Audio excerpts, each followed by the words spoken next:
Bonjour à toute ma communauté, j'espère que vous allez bien. Je fais cette sortie aujourd'hui par rapport à tout ce qui se dit, tout ce qui se raconte, tout ce qui se vit autour du départ de mon frère, ami, collaborateur Motapenda. Je ne vais pas venir le juger et le condamner parce qu'il n'est plus de ce monde, il est déjà parti et tout est consommé. Mais je voulais m'adresser à nous qui sommes encore du métier, à nos aînés, à nos cadets qui sont en train d'entrer dans le métier. Vraiment, moi je pense que de la manière que nous dressons le lit, c'est de cette manière que nous devons dormir. Voilà notre frère qui a fait 20 ans de carrière, pleine de caries dentaires. C'est-à-dire que quelqu'un fait 20 ans de carrière, il est sans abri. Il n'a pas de maison. Il dort sur tous les arbres comme l'oiseau dort sur tous les arbres. Ses parents n'ont pas de maison. Ses parents n'ont pas de domicile. J'ai été sidérée de voir la vidéo de Cheval Blanc quand il allait remettre les bagages, où c'est les bagages, où c'est les choses de Motapenda chez eux, d'où il y avait un lit, un matelas et un canapé. Voilà ce que notre frère a pu avoir en 20 ans de carrière. 20 ans de carrière où il a mené à bien cette carrière parce qu'il a travaillé de l'argent. Il avait une chaîne YouTube monétisée, il avait une page Facebook monétisée et un TikTok monétisé, sans compter les prestations qu'il faisait tous les jours au quotidien. À un moment donné, les gens sont sortis ici comme des petits fourmis magnans, voulant se verser, déverser leur frustration sur le Fingon. Oh, tu as utilisé Motapenda, tu n'as rien fait, tu as fait ceci, tu as fait cela. Mais aujourd'hui, avec ce qui se passe, nous nous rendons compte que Motapenda, comme beaucoup d'entre nous, a été de mauvaise foi sur sa propre vie. Lui-même n'a pas préparé son départ. Lui-même ne s'est pas aimé lui-même. Oui, aujourd'hui, d'aucuns viennent juger et condamner son père. Moi, je ne vais pas juger et condamner son père parce que si les parents ont échoué, les enfants doivent venir se rattraper là où les parents n'ont pas pu. Son père a mis au monde un enfant qui est mort à 39 ans. De l'âge où Motapenda a commencé à exercer jusqu'à 39 ans, qu'est-ce qu'il a fait lui-même pour son propre père? Il n'a rien foutu. Donc, ça a été la dynastie où son père est oulala, l'enfant vient devenir oulala. Maintenant, nous qui sommes là, à juger tous les jours, à condamner. Parce que beaucoup d'entre nous qui sommes en train de parler comme d'aucuns parlent sur la toile ici, nous-mêmes, nous ne sommes pas épargnés. Il y a beaucoup d'entre nous que s'il arrivait qu'on dise que la vie finit aujourd'hui, beaucoup finiront, beaucoup leur histoire sortiront comme l'histoire de Motapenda est en train de sortir. D'où ils n'ont pas de maison, d'où ils n'ont rien investi. On travaille de l'argent, c'est pour aller dans les boîtes de nuit, mener la vie de poulet, mener la vie de porc, mener la vie de hamburger, de shawarma, aller d'avion en avion. Mais on n'a pas où dormir. On ne fait pas d'économie. On ne compte que sur les gens. Beaucoup sont dans ce métier, 20 ans de carrière. Ils n'ont pas où dormir, même l'oiseau est bêta. Et ce sont eux qui viennent nous frustrer tous les jours. Oh, vous êtes les non-nèmes. Vous parlez à qui? Vous êtes venus quand? Allez faire vos métiers. Alors que quand vous n'êtes plus là, c'est nous les non-nèmes qu'on nous appelle tout le temps pour venir nous asseoir et faire des réunions et trouver des stratégies de comment faire pour vous soutenir. C'est nous les non-nèmes qui cotisons de l'argent pour vous soigner quand vous êtes malade. Mais pendant que nous sommes en train d'exercer, vous refusez de tenir la main aux uns et aux autres parce que vous dites que nous sommes non-nèmes, on ne doit jamais atteindre votre niveau. Mais si vous êtes au niveau où vous êtes aujourd'hui, préparez donc votre départ. Excusez-moi, hein, je n'envoie les balles sur personne, mais je dis ce qui est vrai. Beaucoup vont venir me juger et me condamner. Que Capote, pourquoi tu as fait cette sortie? Mais je pense qu'à un moment donné, disons-nous les vérités. De la manière que nous dressons notre lit, c'est comme ça que nous dormons. Arrêtons un peu le ridicule qu'à chaque fois quand nous ne sommes plus là, qu'on vient lancer les quêtes sur la toile. Il faudrait que c'est le petit vendeur de comprimés qui est au quartier, qui se débrouille à avoir ses 500 francs, qui vienne faire la quête, qui vienne cotiser pour contribuer aux obsèques de quelqu'un qui a fait 20 ans de carrière et qui travaillait de l'argent tout le temps. Oui. Parce que s'il faut qu'on revienne sur la situation de notre frère, il faisait des prestations. Il avait des grands cachets. J'ai même vu publicité qu'il a fait avec MTN. C'est de l'argent qu'on a payé. Mais il n'avait pas de maison. Donc si on se lève aujourd'hui, on dit que non, on doit d'abord aller chez lui faire la VS encore parce que vraiment il vivait dans un quartier, il faut que les gens de son quartier sachent que voilà, les artistes sont avec lui. On va aller faire la VS encore où? Il n'a pas de maison, il vivait chez son ami Cheval Blanc. Et j'imagine que Cheval Blanc l'a même prise à la dernière minute parce qu'il a dit que bon, à l'impossible, nul n'est tenu. Gars, viens aussi rester ici à côté de moi. C'est quel genre de vie? C'est quel genre de vie? Arrangeons notre départ, arrangeons nos lits, dressons confortablement nos lits et nous allons dormir confortablement. Moi, je voulais profiter de cette situation pour interpeller tous mes collègues, tous mes collaborateurs, y compris moi-même. Je ne suis pas épargnée, mais la seule différence, c'est que je suis chez moi. Là, je peux être fière de le dire. Il y a beaucoup en dehors de Motapenda que s'ils ne sont plus là aujourd'hui, là, ce sont les mêmes choses qui vont produire les mêmes effets. Arrêtons la vie de boîte de nuit. Allons en boîte, faisons tout ce qu'on peut faire avec modération. Tu ne peux pas travailler à 100 000, tu ne peux pas dépenser 200 000 en boîte. Je suis désolé. Si Motapenda faisait seulement une cotisation de 1000 francs par semaine, disons même 1000 francs par mois, en 20 ans de carrière, il aurait pu garder l'argent quelque part. Carrément, le gars a vécu sans réfléchir. Lui n'avait pas de projet ni de programme. Sa vie, c'était le là.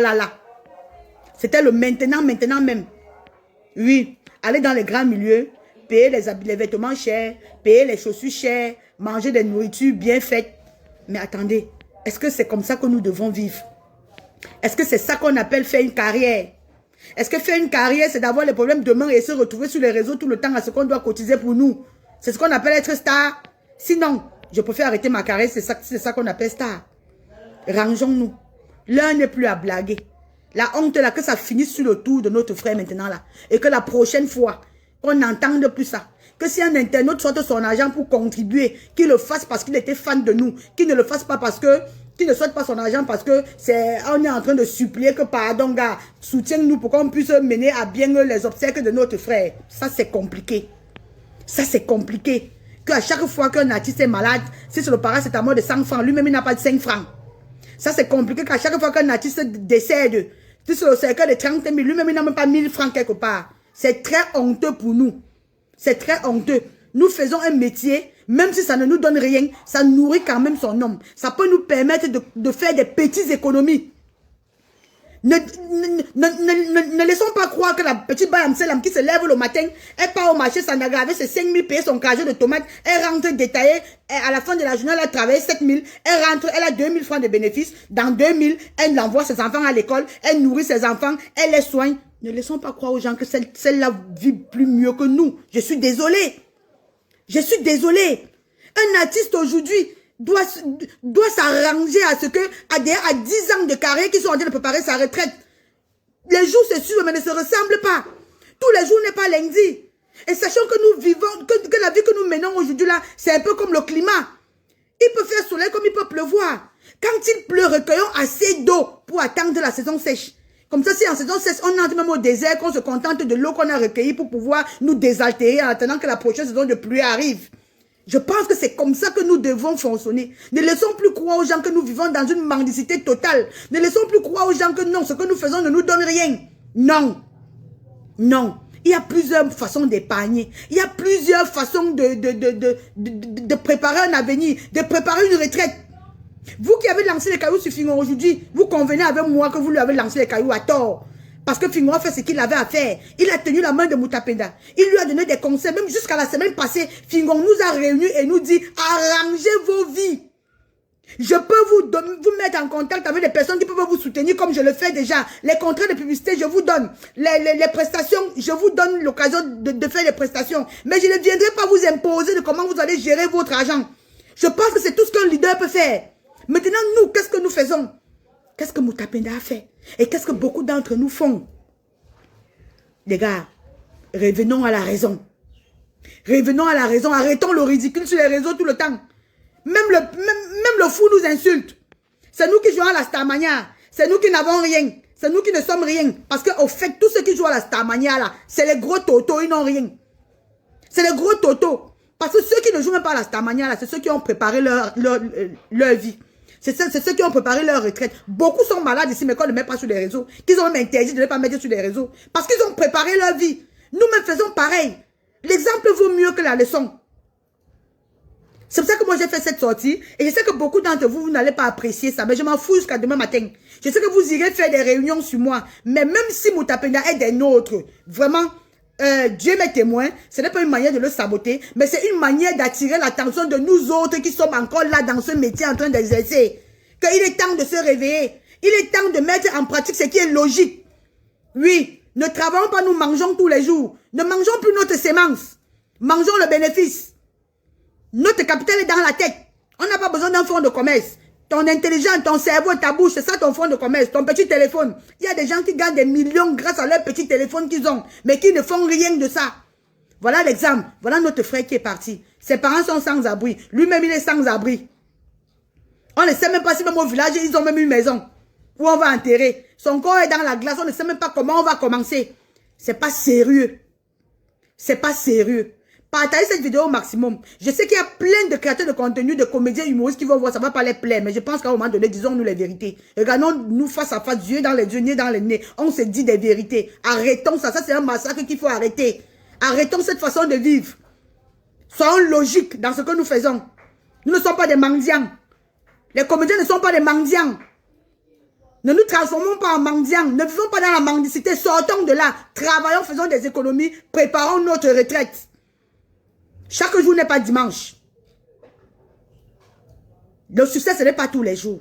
Les jours se suivent mais ne se ressemblent pas. Si nous mettons ça dans la tête, nous irons plus loin. Nous irons plus loin. Et je voulais encore réitérer ici. Fingontralala, jusqu'à ce matin, disait, le terrain qu'il a donné à Mutapenda ne souffre de rien. Le papa de Mutapenda lui a fait perdre 500 000 francs en baignant le gravier et le sable. Je ne sais même pas dans quoi il va récupérer cet argent. Mais le terrain est encore disponible. C'est là où le père de Mutapenda ne l'appartient pas. Il y a le terrain ici à Banga Pongo que, humblement, avec beaucoup d'amour, Fingon a donné à son fils. Il est libre d'aller là-bas faire, même si c'est la carabote, pour qu'on puisse faire le deuil de son enfant. Soit il est libre de rester là-bas, discuter le terrain comme il est en train de discuter. Mais ce que nous voulons à la fin, et c'est ce que je vais dire à la fin de cette vidéo, c'est que vous nous donnez quand est-ce qu'on va programmer les obstacles de Mutapenda. Parce qu'il faut bien qu'on finisse avec ça et on passe à autre chose. Quand est-ce qu'on programme ces obsèques? Oui. En toute chose dans la vie, il faut considérer la fin. Regardons la fin de Mutapenda. Quelle sera notre fin? Quelle sera votre fin? Faites large diffusion, s'il vous plaît. Merci.